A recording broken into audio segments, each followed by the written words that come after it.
పుణ్యభూమి నా దేశం నమో నమామి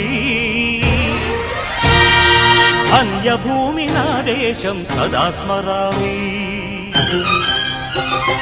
పుణ్యభూమి నా దేశం నమో నమామి ధన్యభూమి నా దేశం సదా స్మరామి నన్ను కన్న నా దేశం నమో నమామి అన్నపూర్ణ నా దేశం సదా స్మరామి మహామహుల కన్న తల్లి నా దేశం మహోజ్వలిత చరిత కన్న భాగ్యోదయ దేశం నా దేశం పుణ్యభూమి నా దేశం నమో నమామి ధన్యభూమి నా దేశం సదా స్మరామి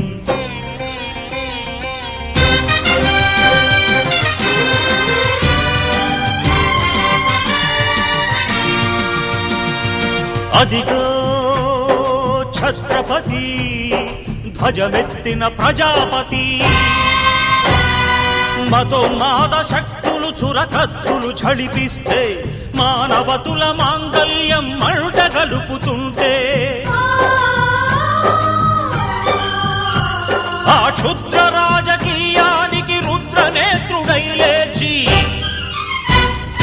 మాతృభూమి నుదుటిపై నెత్తుటి తిలకం దిద్దిన మహావీరుడు సార్వభౌముడు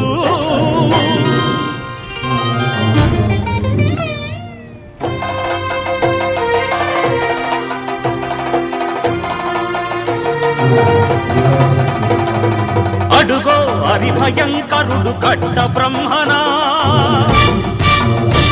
అతి వీర పాండ్య వంశాంకుర సింహ గర్జన అడుగో హరిభయంకరుడు కట్ట బ్రహ్మణ అతి వీర పాండ్య వంశాంకుర సింహ గర్జన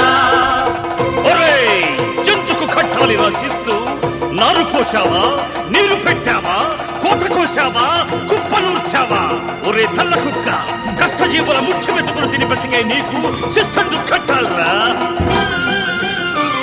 అని ఫెళ ఫెళ సంకెళ్ళు దెంచి స్వరాజ్య పోరాటమెంచి ఉరి కొయ్యల ఉగ్గు పాలు తాగాడు కన్న భూమి ఒడిలోనే ఒరిగాడు పుణ్యభూమి నా దేశం నమో నమామి ధన్యభూమి నా దేశం సదా స్మరామి నన్ను కన్న నా దేశం నమో నమామి అన్నపూర్ణ నా దేశం సదా స్మరామి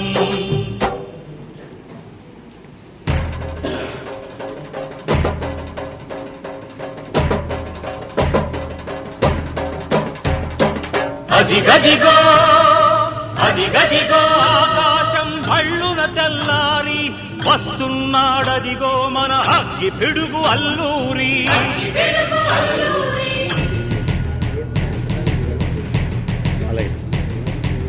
ఎవడు రారా భరత జాతిని కప్పమడిగిన తుచ్చుడు ఎవడా పొగరు పట్టిన తెల్ల దొరగాడెవ్వడు బ్రతుకు తెరుగుకు దేశమొచ్చి బానిసలుగా మమ్ము నెంచి పన్నులడిగే కొమ్ములొచ్చిన దమ్ములెవడికి వచ్చరా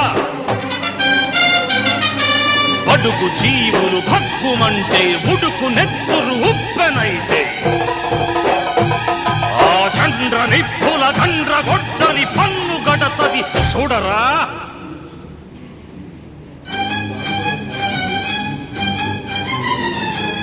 అన్నా మన్నెందొర అల్లూరిని చుట్టుముట్టి మంది మార్బలమెట్టి మరఫి రంగులెక్కు పెట్టి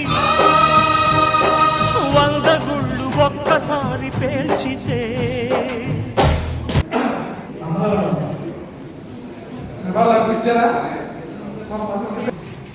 మాజీ ముఖ్యమంత్రి వర్యులు కీర్తిశేషులు నందమూరి తారక రామారావు గారు జన్మదినం సందర్భంగా రాష్ట్ర ప్రభుత్వం స్టేట్ పెన్షన్ కింద డిక్లేర్ చేయడం జరిగింది మొట్టమొదటిసారిగా. సో దాన్ని పురస్కరించుకొని ఈరోజు మన జిల్లా పరిషత్ మీటింగ్ అందులో మరి ఎన్టీఆర్ గారు చిత్రపటానికి పూర్వాలు వేసి నివాళులర్పించడం జరిగింది. మీ అందరికీ తెలిసి అంటే ఎవరైతే ఉన్నారో ఎన్టీ రామారావు గారి గురించి తెలియదు ఎవరికి లేదు. ఇప్పుడు యంగ్గా జనరేషన్ ఆడైతే వాళ్ళకి కొద్దిగా తెలిసి ఉండకపోవచ్చు మేబీ, కానీ వాళ్ళకి కూడా తెలుస్తుంది. చలనచిత్ర రంగంలో మరి అతను ఒక కొత్త వరవడి సృష్టించి రాజకీయ రంగ ప్రవేశం చేసి ఆంధ్రప్రదేశ్ని తెలుగు విశ్వవిఖ్యాత వ్యాపించేలా చేశారు మహానుభావుడు. నిజంగా అయితే ఆయన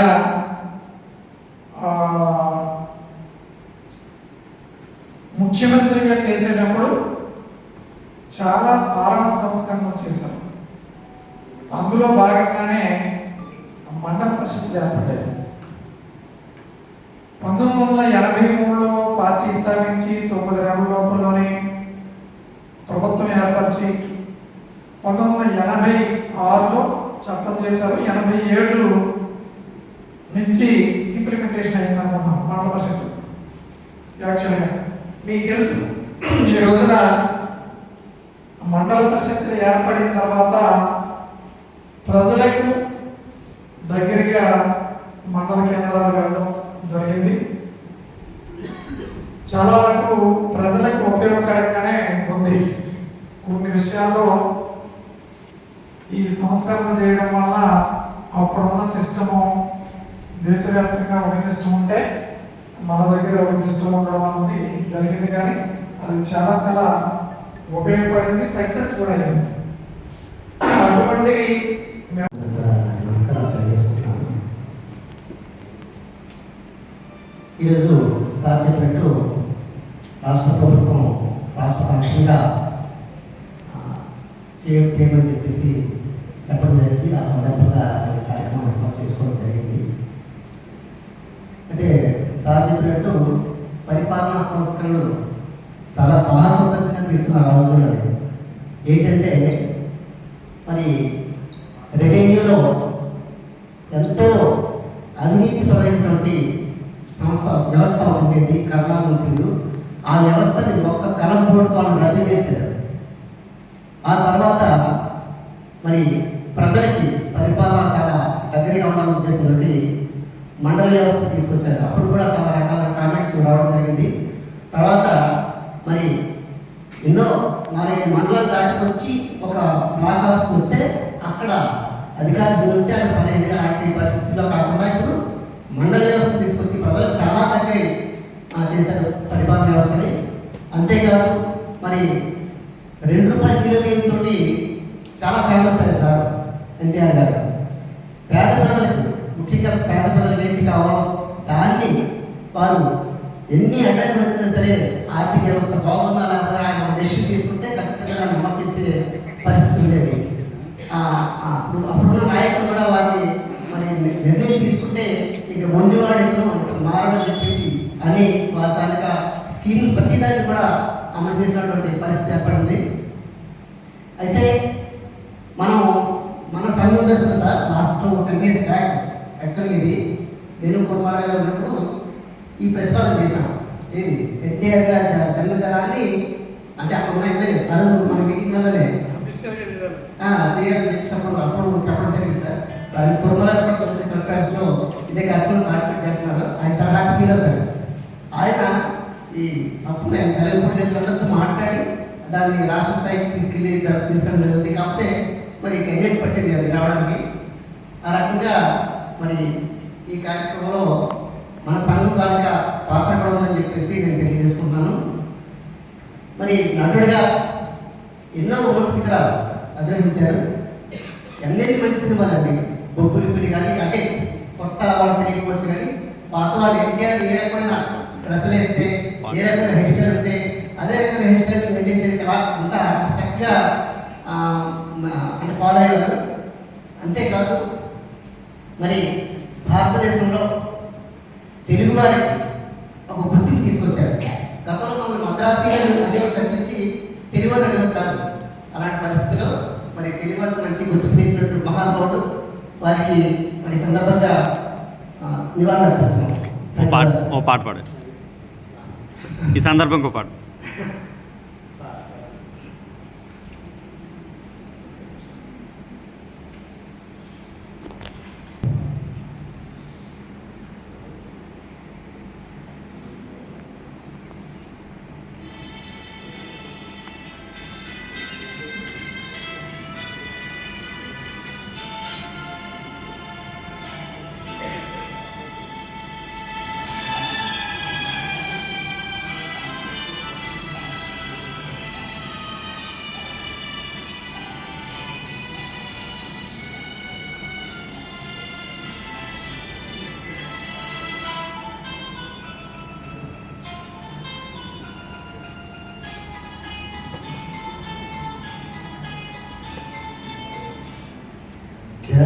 हरी जन्मभूमिश्च स्वर्गादपि हरीयसी स्वर्गादपि हरीयसी ये तल्ली निनु कन्नदो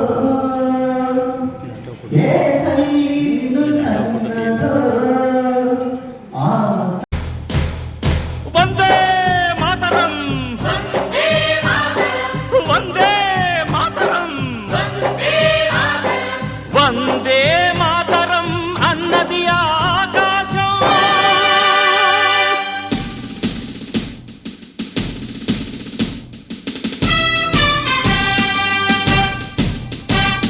ఆజాదు హిందూ ఫౌజు దళపతి నేతాజీ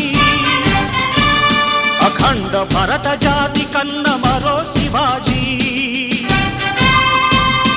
సాయుధ సంగ్రామమే న్యాయమని స్వతంత్ర భారత